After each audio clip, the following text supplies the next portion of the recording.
you were born rather on the 12th of March. Nah? Are you also a Pisces? Thato, relax. In fact, let me be like your dad. Like, relax. Yes, we're getting there, okay? Yeah, I can't do no small talk, no small talk. I'm not with the small talk. Can't be with the small talk. Sub 5 family, I am Sima Fiyo, and today I am bringing you yet another exciting episode of 5 Unscripted because I have Malume YouTube, Malume 100K, content creator and creative entrepreneur. His name is Thato Rampedi. That's right. You know how I want to greet you today? Agree with me. I want to say, sup, bro. Why are you saying sup, bro? Because I watched Seated with Malume, episode 4. Yeah. So I'm trying to trigger you right now. I'm just like, what's happening? So if you're probably wondering why I said that, it's because Thato has a podcast called Seated with Malume. And of course, he let us in. He was vulnerable. He told us about his heartbreak. I said too much. Yo, you said too much. I said too much. But I love that, But before we get into that, I have something that I need to get off my chest. Yo. Should I take a deep breath before you say it? Do your thing. Breathe in, out. What did I do to you? Okay. So I do know that you're single, right? And in a video you said you're single, you're ready to mingle, but you're not looking for anything serious. Yeah. And I've got a line for you. Talk to me. Nah. I know you're not Ghost Luby, but my name is Sima, and I see myself with you. Shoot. Fire. I'm kidding, man. I just wanted to use that line because I'm seeing, what's his name? Not Ghost, Just Daddy G. Khonse uses it a lot. So I'm like, you know what? I am Sima, and this is my opportunity. I can see myself with you. Okay, so right now, I want us to talk about Seated with Malume because I really resonate with that podcast. Reason being is because I consume a lot of your content and I've seen you do things. We see your family. You get vulnerable here and there, but I feel like Seated with Malume, you've literally gone naked and we love to see it. That's such a, I've gone naked. That sounds so cool. Yeah. But let's talk about episode 1, where you literally told us that you moved from Polokwane to Gauteng. Yeah. Firstly, I moved here 8 months ago. I heard earlier before we started. And I'm going through a lot. Like, there's a lot going on inside of me. Where are you coming from, actually? From the Eastern Cape. Damn. So you can imagine, in the EC, we speak Xhosa and English. Bit of Afrikaans. Moving to Gauteng, a lot's going on here.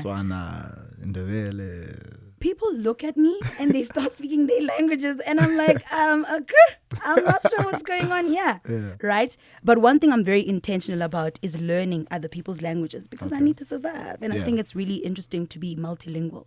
So then I want to know in your life right now, what are you most intentional about? Whoa. I think I'm most intentional about like how my week's gonna look and how my months are gonna look. So every morning I wake up, I do a little bit of meditation. And then I think like, okay, cool, what do I have to execute today? What do I have to execute tomorrow and the following day? And what am I going to do today to make sure that happens? So I'm very intentional about like, just what's it called? Manifesting, looking to the future. Yeah, your daily routine is very important to give you structure in your life. A lot of meditating. Yeah. I love that. But when your parents let you know that you'll be moving from Polokwane to Gauteng, how did you feel? What was going on inside of you? I felt like the world is ending. Because like on my podcast, like I said on my podcast, I had a girlfriend in like grade 5, grade 6. Pause. I had a commute. In grade 6, you had a girlfriend. Yeah, you were in a committed relationship. What is the reason? Why were you getting married? I was sending love letters, picking flowers for this girl from my mother's garden every second day. I was a lover boy. Because I was in love. I was happy.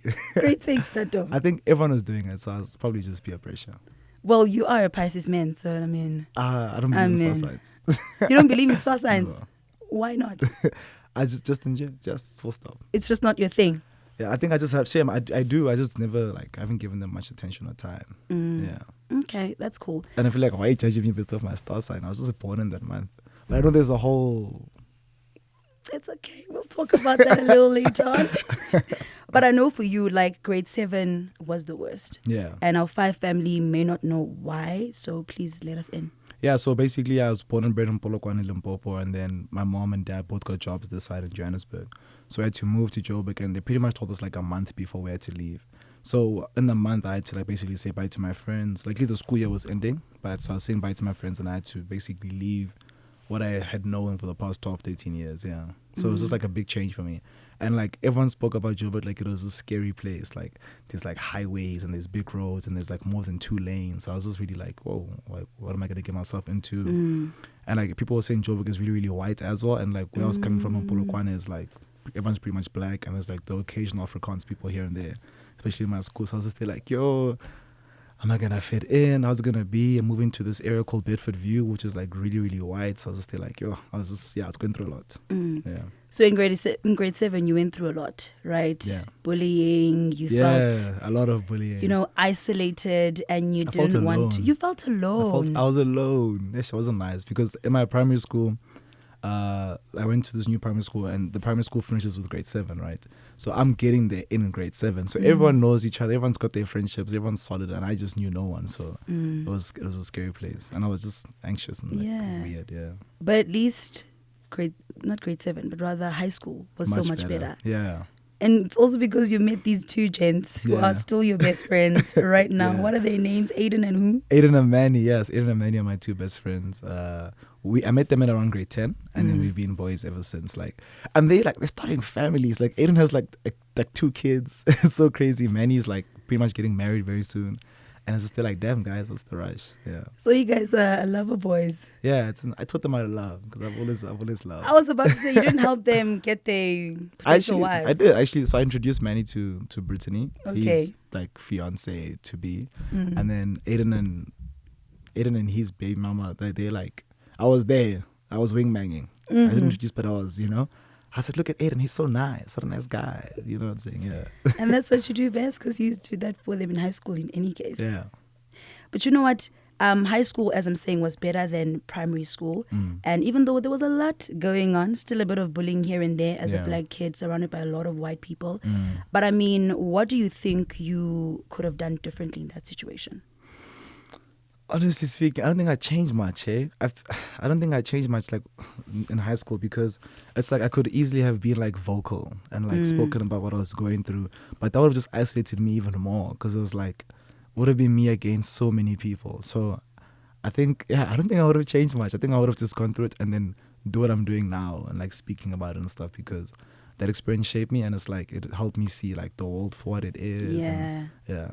So I know in high school also you played the piano. Yeah, piano and marimba. And Amapiano is like a really big genre in our country right now. Yeah. We know you as this content creator, but can we expect music from you? Yeah, for sure. I think definitely like we tried back in the day, but we never released anything. I think definitely next year there's this guy called Ngazi. He's a really cool creative and he makes music and I'm meant to go down to PE and just like work with him for like 2 weeks. I'm going to do a camp. So next year we're going to be doing a camp and trying to create, not necessarily Amapiano, but like creating music. Yeah. Well, I'm super excited because I mean we got it here, right? First, right here on 5FM. Yeah, I've actually never spoken about that. Yeah. Yeah, and I know Ngasi, by the way. We went to university together. I went to NMU. Yeah, that's what I'm going. I worked at the campus radio station with him. Cool. And he's still there. That's so cool. Yeah, I know him. That's really I remember cool. being really excited about the episode you guys shot. I think it was bungee jumping. Yes, together, yes. He came to Joburg and we went bungee jumping, yeah. I think I had a brand deal. Then I was like, you should come along, yeah. Because he made most of my intros for me, like my... I know. Yeah, like my Moti intros. Moti! Guys, that's literally my favorite one. Pretty girl from the start of the HB. Come on. But you know what? I know that you went to, is it University of Pretoria? Yeah, I went to Tax, yeah. Tax. UP. How was that for you? Because I know you didn't like your degree. I mean, you didn't like your degree. You were just doing it because, well... I had to. You had to. Yeah. So is that the reason why you didn't drop out? I think I didn't drop out because like my dad instilled in me that like every time you start something you have to finish it, like no matter how hard it is.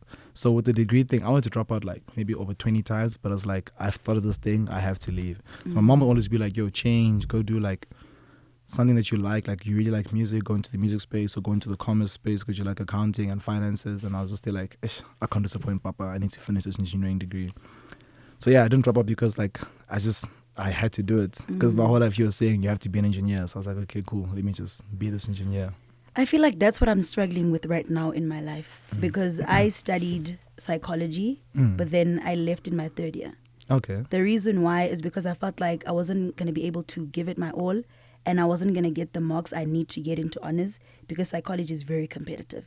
So right now it's like, third year, go finish. Maybe not, but I'm like, I feel like there's something I haven't completed. Yeah. So I think I may feel Share like the I same don't need to sentiments, disappoint Papa as well and go finish my degree. Yeah. But I mean, how did you feel when you finally got it? Like, I won't lie, underwhelming. Like, it was really underwhelming because I was like, the whole time we're building up to this moment, we're going. And then it's like, it's COVID times, we can't graduate like on this day. So it's like, okay, we've done it. I've written all my exams. I've got my marks back. Oh, yeah, I'm an engineer. And then we were all there like, dope, I'm going to work here. I'm going to work there. Then I was like, I don't think I'm going to work with you guys. Like, I think I'm going to go do YouTube. So it's like, I've got this thing, but this thing does not affect my future at all. Like, it doesn't affect what I'm doing next year or for the next 5 years. So it was like, yeah, it was really underwhelming. I was just there like, whoa, like 6 years of fighting for this moment and I don't even care. It was ridiculous. But I did feel really relieved. Okay. And I felt extremely relieved. And like in my first year of working last year and my second year of working this year, I've just felt so much like lighter and like so much, like I've been at peace because school is the opposite of peace. Well, you're saying that you felt very much underwhelmed when you got your degree. I wouldn't say the same about all your other achievements, but I do know that you don't celebrate a lot of your wins. Yeah, Where does that you come know, from? you did it. Wow, I'm really impressed with this interview. I love that. Yeah, so I don't celebrate. Also, my dad. So like, I think it dates back to like family holidays or anything in life. Like whenever I'd be too excited or too happy, he'd be like, "Yo, relax. Like when you're too excited, you can't think properly." And you're going to be underwhelmed with what's going to happen. So, like, family trips, I'd be there, like, yo, going to Cape Town, huh? And he'd be like, chill. You'll enjoy Cape Town when we get to Cape Town. And I'd be like, okay, let me chill. Oh my gosh, your dad. Yeah. He's like, relax, I went to Harvard. Relax. You get me? So he's just very, like, he's just like, relax, be calm, always have a calm head. And I get him because, like, when you have a calm head, you can think straight. You make good decisions. So every time I get an achievement, even with my degree, he was like, okay, cool, nice. What are you doing for your master's? Then I was just there like, yo, there's no ways you're going to do that to me after making me do this degree. You asked me about the next thing already. So with him, he's always like, next step, like, this is not the end. So with a lot of my achievements, like the things I've done with YouTube and content creation and like brands, I've just always like, okay, cool, that was dope, but it's just the beginning. What's next? Yeah. And as much as a lot of people can look at it like, hey, we are go away. Like, why aren't you celebrating your wins? Isn't this like detrimental to you and the things that you should be celebrating in your life in general? But then at the very same time, I feel like it fuels your next project. Yeah. It fuels your next thing, which is absolutely beautiful. Yeah. But before we get into your career, the great things that you've done, looking from Jolo, how you tubed in, I want us to play a game. Let's go. Right? I know you're not a fan of zodiac signs and horoscopes and whatever, but this true or false game that we're going to play is basically just designed for us to get to know you a little better. Okay. Nah? So, you were born rather on the 12th of March. Nah? Are you also a Pisces? Thato, relax. In fact, let me be like your dad. Like, relax. Yes, we're getting there, okay? So, as a Pisces man, but then it's going to be plural. Okay. So then, basically, if you relate, let me explain quickly. A lot of these horoscope things, sometimes even me, I'm like bored. Like, this is not even true. Like, you read something for a month and it's like, you're going to get a lot of money. Or you should work on your relationship and you're like, I'm doing pretty fine, right? So with these 5 true or false questions or other statements that I have for you, I want you to tell me which one is true and which one is false according to you. Okay. So number 1, Pisces men are kind and romantic. Yeah, true. Second one, Pisces men are moody, but because they get easily touched. I wanna say true. Like, To what extent? that's the thing. Like, it depends on, like, I don't like get affected by small things. But if something builds up, I'm gonna express how I feel about it. Because most of the time I'll keep things in. But now I've been taught to like express myself. So like, true, false. But I can't do that, nah? True. Easily touched. Be honest. I get easily touched. Yeah, true. I have a small heart, guys. Yeah. Like, don't. I know. We've seen stuff, okay? And then the third one is Pisces men don't recognize red flags until they turn maroon. True. I wish I could see a red flag. Guys, I will see a red flag and be like, oh, but like, tell me why that's not happening. Like, I'll literally listen to lies. Yeah. I think for me now I need to confess, as a Pisces. There we go.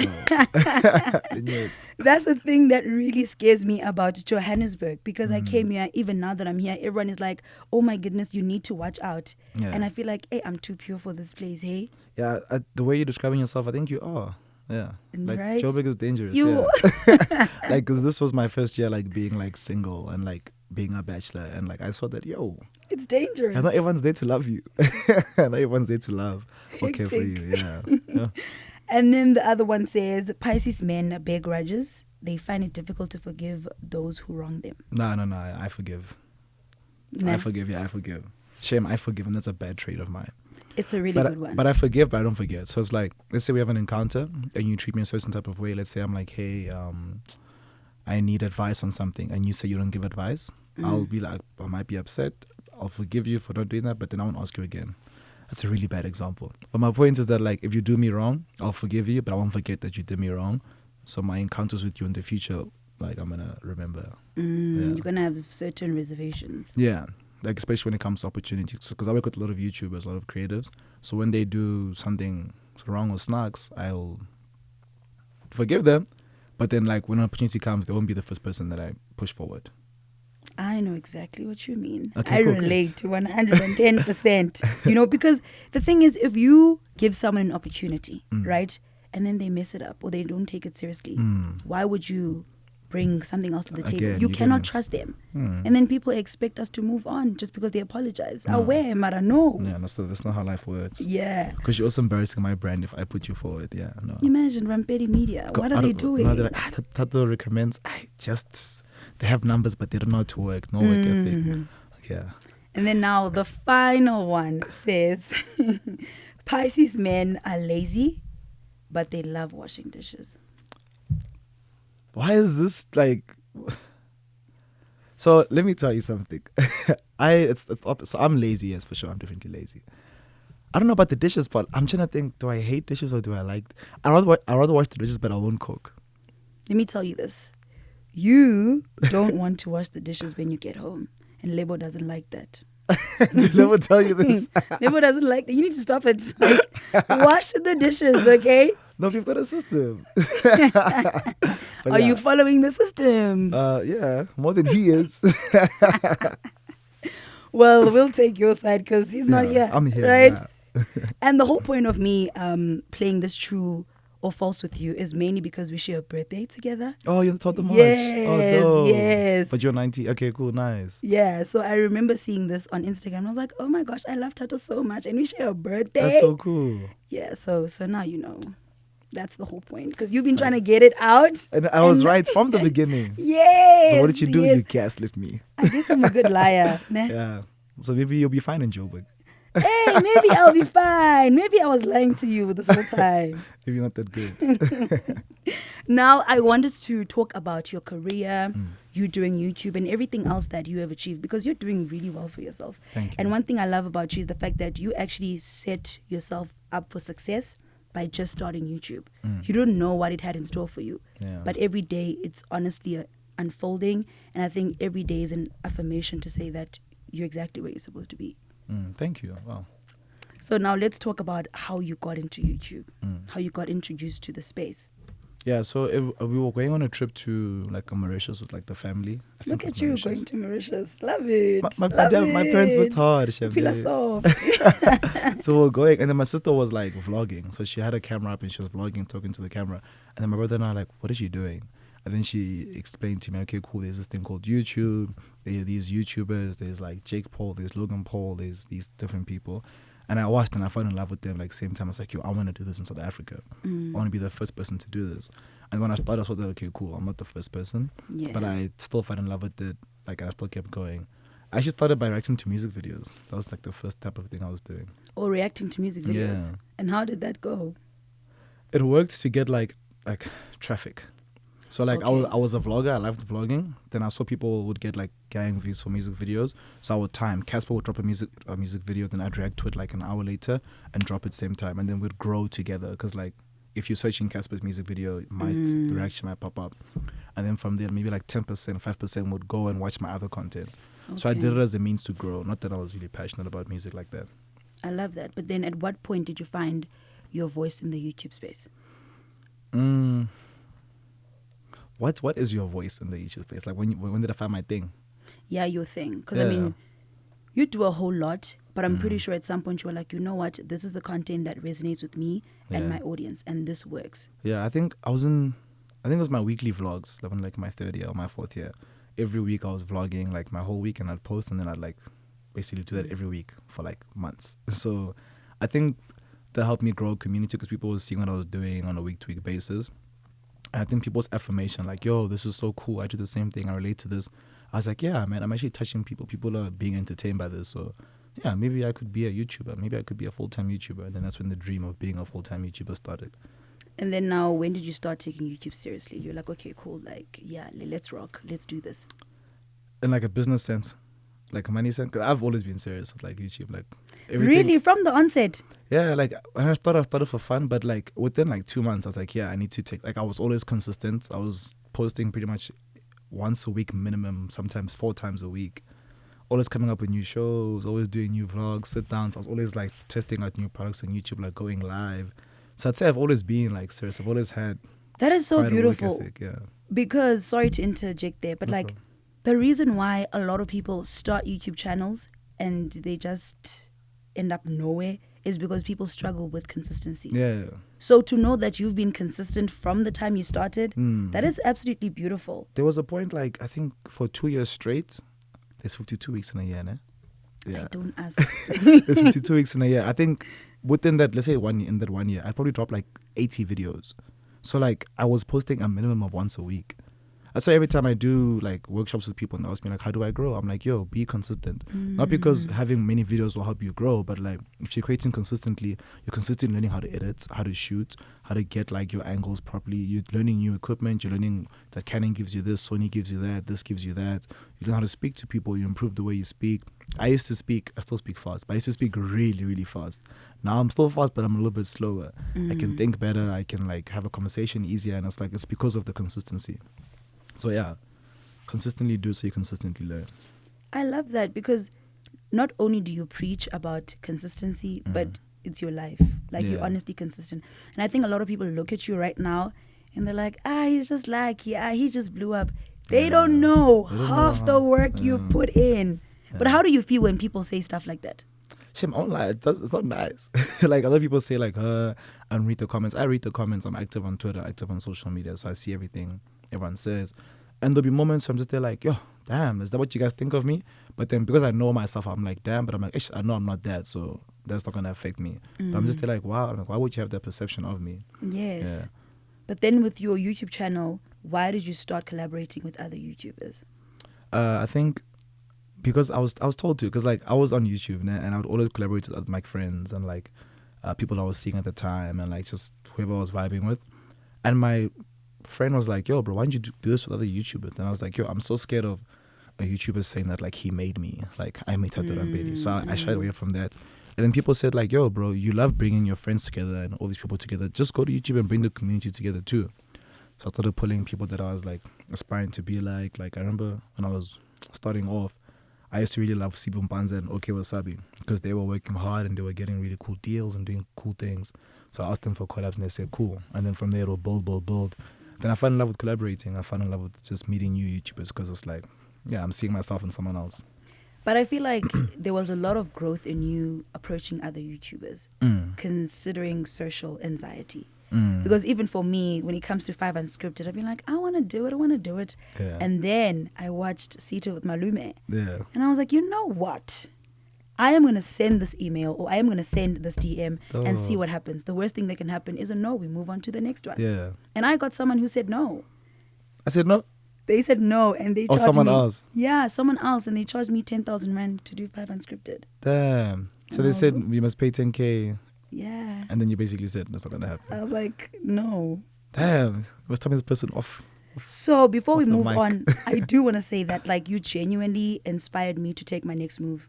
You understand? Because the thing is, I moved to Joburg 8 months ago. I do know some people who I went to high school with, Instagram and whatever.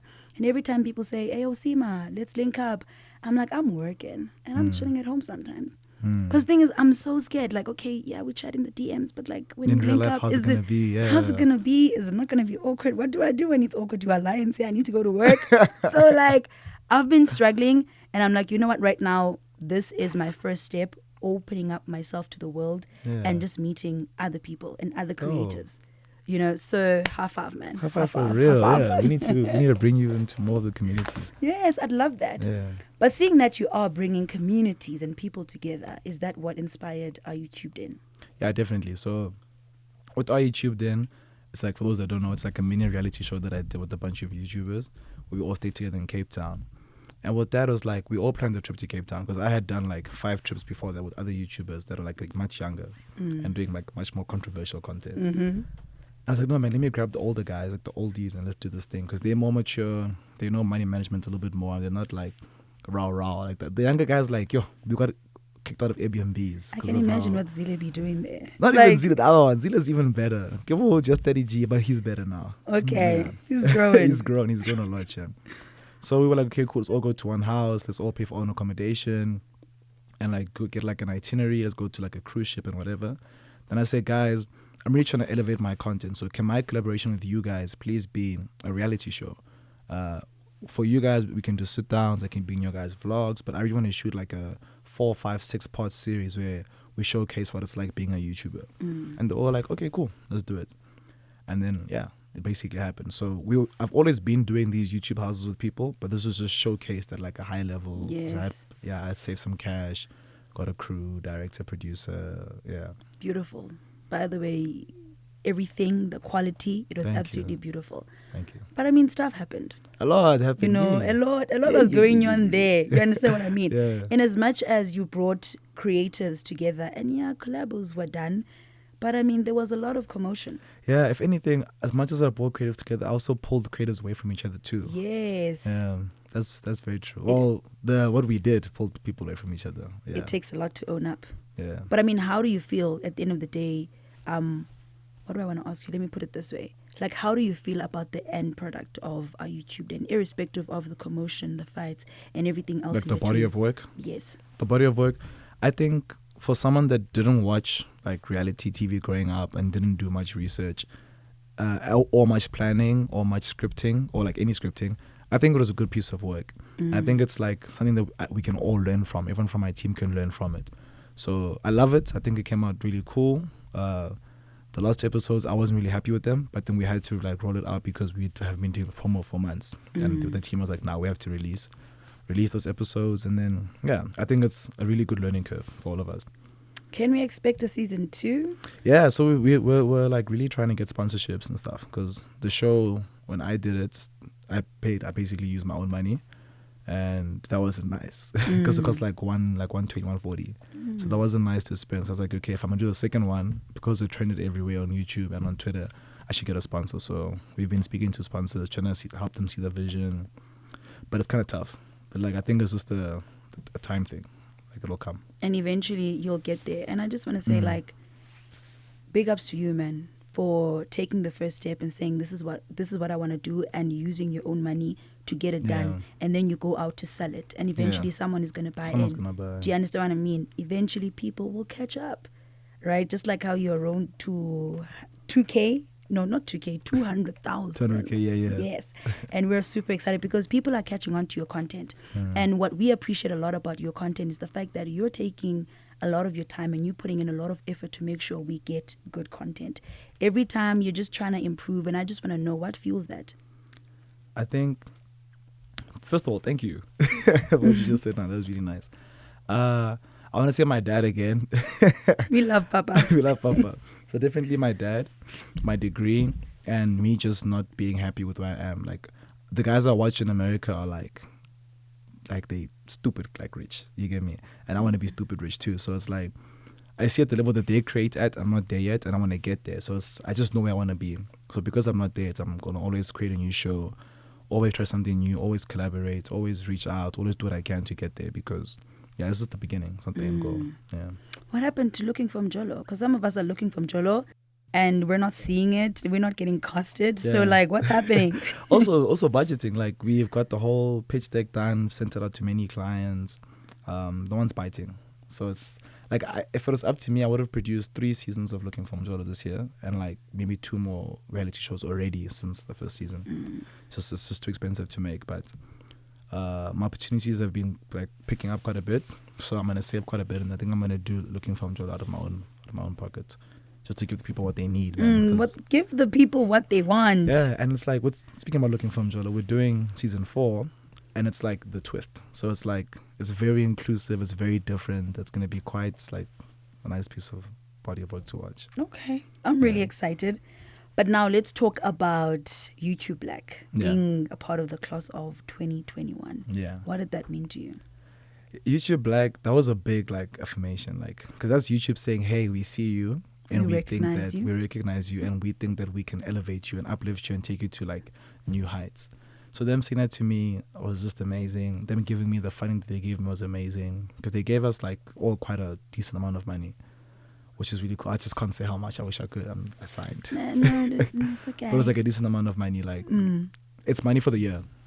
You get me? And it's like, yeah, it's a good amount of money.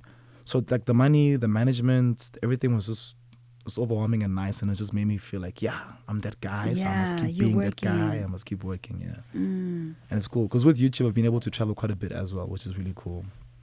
Yeah. And I love the fact that the money that you're getting, you are bringing it back to your brand. Yeah. You're investing back. And I feel like a lot of people in our industry don't get that, and that's where they fall short. But you're honestly doing the opposite.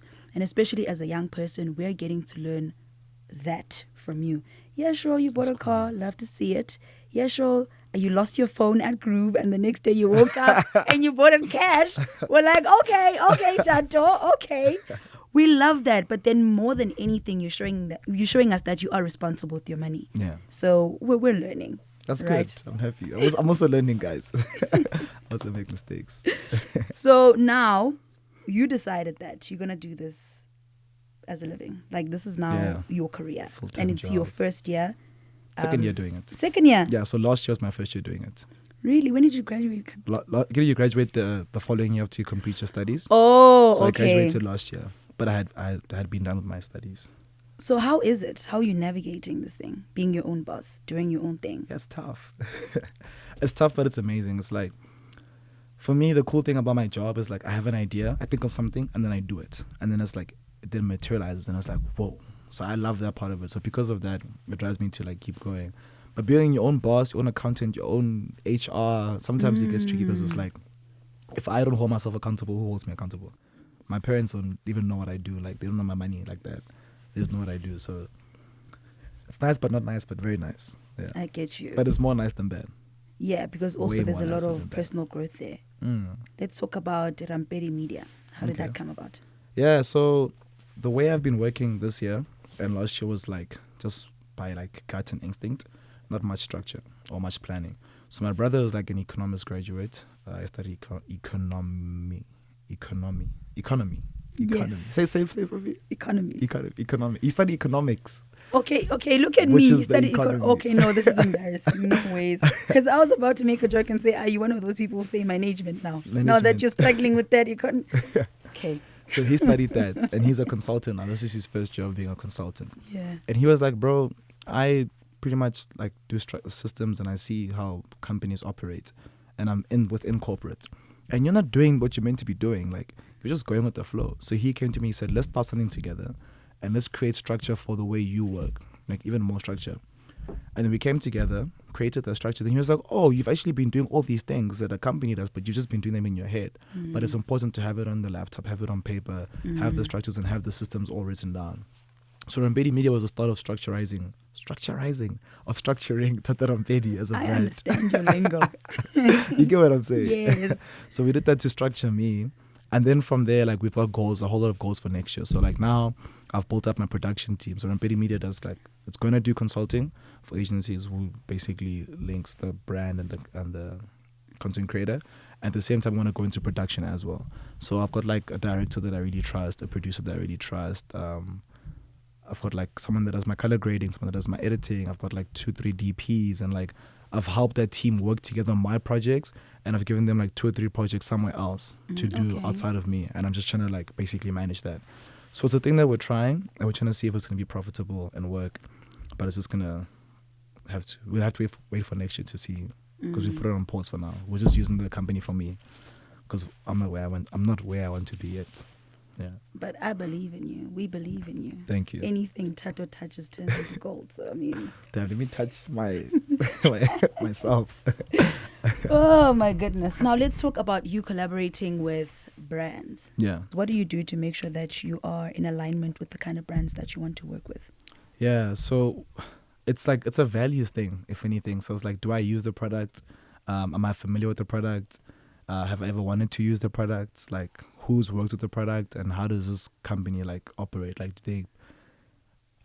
Number one, the product. Do I like the product? Yes, tick. Number two, what are their payment terms? That's very important to me. I believe in like 50% deposit before I do anything. If that works, tick. Number three is like their values and everything, and it's like, yeah. And what do you do to maintain relationships? Because that is very important. Because It's we so hard. see you've got a long-standing relationship with the Novo. We love to see it. So how do you do it, man? I think outside of being nice to them, replying to emails quite quickly, like that's very important. Like being very diligent, like not wasting their time and being fast. Outside of all those things, like the quality of the work. Like a brand will say, "Hey, I want you to create this reel. Here's the budget." I'd like they're paying me double, and I'll go really hard for that brand, so they can see what I can do. And then I make it very clear that, hey, you pay me this amount of money for this reel, but I decided to create more value for you guys because I believe that like brand partnerships should be long term. Yes. And then if you're considering a long term partnership, this is how I work, and I'd love one with you guys too. Let's try and make it long term. So I try to do things like that. Sometimes I'll add like a couple more deliverables, but I make it very clear that like, hey, I've added more deliverables. Here are the stats, but it's because I want to create that long term relationship. Doesn't always work, because most of the time you're not really working with the brand direct, working with an agency. Yeah. And the agencies are just like, okay, cool, we're ticking our boxes, and now you're making our boxes look even better. Well, we won't even tell the client that like you're going harder. But small things like that. Like if someone emails me like now with like work, if I'm not busy, I'll probably reply within 5 minutes. Like I'm very quick and very fast, because I understand like people's time is very important, and time is money. And I hate when opportunities miss me because of time. Yes, but then something that a lot of people struggle with rather is pricing. Yeah, Like people, it's very hard. It's a lot, because sometimes you're starting off, you really want the brand deal, but it's like, this money is too little though. This money is way too little. It's too little. Yeah. So at what point did you feel like, Yazin, this is who I am, this is what I've managed to build, this is my price, and that's that on that? I think like 2 years ago, I've always had a really cool like mentor and manager. Her name was Twala. So I think 3 years ago, I signed to some agency called Special Effects Media, and Twala was always like the head of my department, which was me. And then she was like, Thato, I hate rate cards, because rate cards aren't a fair depiction of the work you're going to do. They don't know how much work you need to do. We need to get the whole brief. So because of those conversations, she's always been like, you are worth this amount of money. Like, yes, your peers are charging 20K, 30K, but you're worth this amount of money. And it needs to be shown. So if a brand can't give you that, their brand's not for you. Eventually they'll see why they should be for you. So because of that like training, I've said no to like over like probably like 80 deals like in the past 2-3 years. Like your small deals, your small tweets, because we value like partnerships that make sense and that respect what we produce.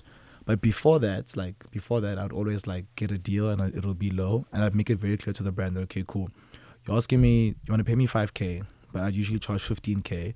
I'll do it for 5K, but understand that I've given you a 10K discount. So that when another opportunity comes, they don't say, oh, you're 5K. You say, no, I'm 15K. But I did it for 5K to try to create some sort of partnership with you. But if you can't give me like 12 or 13 now, there's no growth in here, and you guys are just taking advantage of me, then I'd stop working with the brand. Yeah, so those two things. Yeah, teaching people how to treat you is very important. Yo, it's so important. And I have learned the hard way, Yeah. But every day we learn. But before we wrap things up, I just want to know what's next for you. I'm someone who believes in God. I believe in speaking things into existence. Yeah, so amen. There's the mic. Here we are. I'm listening. Yeah. Speak it into existence. Honestly speaking, like I want to do my reality shows next year. I want to do like one every 2 months. I really want to. I want to do Looking for Majority. But outside of that, We've got a whole lot of charity work coming through. Like my brother and I have been planning a whole bunch of things for like young kids and for women, like sanitary pads and those types of things. And it's like we want to be able to create content and at the same time give back and at the same time grow what we're doing. So we also want to go into education as well, which sounds weird. So we want to go into teaching as well because we really love kids and really believe in kids. So we want to start creating content for kids in high school. So it's like more accessible for them to have content. So like your maths, your science, because like I'm an engineer, he's an economist. We've done all these modules, we can teach. So we want to be putting out like a video a week where we teach people like a certain piece of work that they're doing at the current time in layman's terms. Yeah. So those are things we want to do next year.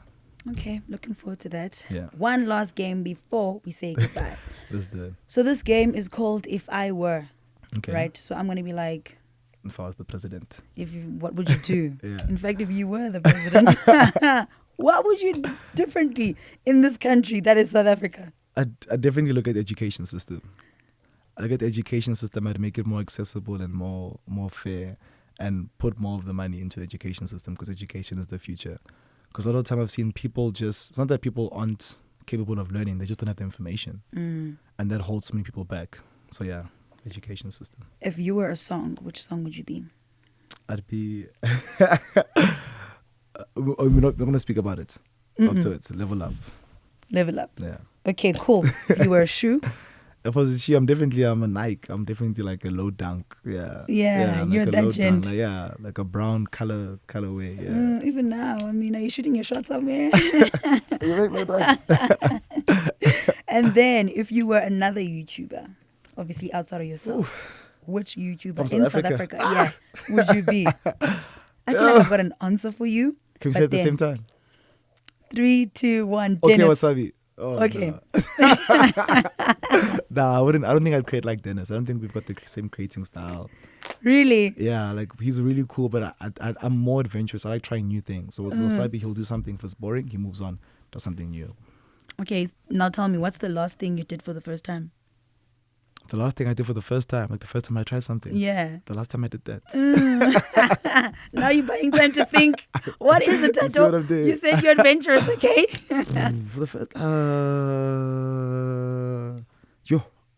I can't remember. Okay, it's fine. But I know something that you definitely know.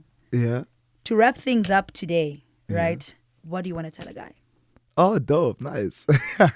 I'm going to tell a guy that it's important to understand their role within, like, family. Yeah. I think it's really important to understand your role within family. Because sometimes you're a brother, sometimes you're a father, sometimes you're a cousin. Like, understand what you are and don't be shy to be what you're meant to be. So if you're meant to be a provider, don't be shy to be a provider. If you're meant to be a protector, don't be shy to be a protector.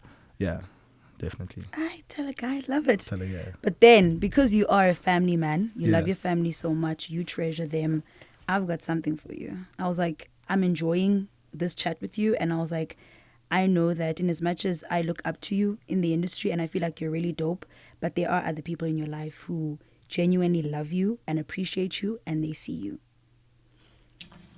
Hi, Thato, this is Mama. That's my mom. I just want to say That's so cool. I love you. I'm very proud of you for all the achievements that you have achieved thus far.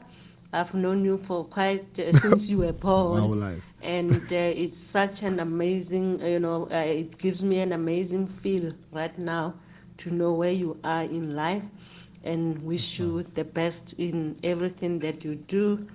I'll keep on loving you. Be strong. Be the man that we would like you to be and that you would like to be. And all the best. Yeah, man. Just thought of sending the message. That's so Let's hear nice. what Papa's saying. My dad. You got Yes. my dad to say something. That's crazy. Hello, Thato. This is Papa. Very proud of you. Hope you're enjoying wherever you are. Take care. Nice and There short. we go. That's my guy. Nice and short. That's my guy. I thought you got my dad to be emotional. Okay, just hang on. Sorry. This one is really soft. What's up, big bro? Just wanted to say thank you so much for being my superhero, and I love you to the moon and back, and I'm so proud of you and everything that you've achieved. And yeah, we've got so much more to achieve, and literally the road is yours. Can't wait to see what else you do and what else you drop. Oh, please also wash the dishes when you get home. I see how you get the dishes, bro. Hey Tato, Oh, damn, it's the your whole little family. sister Shibu, and I just wanted to say I've known you my whole life, and it's been such a treat to have someone like you to look up to. You're fun to be around and inspirational, and I know you're a hard worker. I love you so much, and I'm so excited to see what you have in store for us because I know that this is just the beginning for you. To the top, Tato. That's really Yes. nice. Thank you. Wow. To the top, Thato. Wow. And this is where we get to wrap it up. I want to say thank you so much, man, for coming through, Yeah. giving me your time, being honest, having a genuine conversation. Yeah, no, this is amazing. This is really nice. Yeah. And then now for people who are seeing you for the first time, they're falling Yeah. in love with you. Where can they get to follow you? Yeah, so you can catch me on any social media platform at Thato Rampedi. Yeah. TikTok, Instagram, Facebook, YouTube. And you're enjoying yourself there on TikTok, eh? Too much. There you have it. His name is Thato Rampedi, a content creator who's doing exceptionally well. We just love to see it. Do the most. Follow him on all social media platforms at Thato Rampedi. I am Sima Fiyo. This is 5 Unscripted. Yeah, I can't do no small talk, no small talk. I'm not with the small talk. Can't be with the small talk.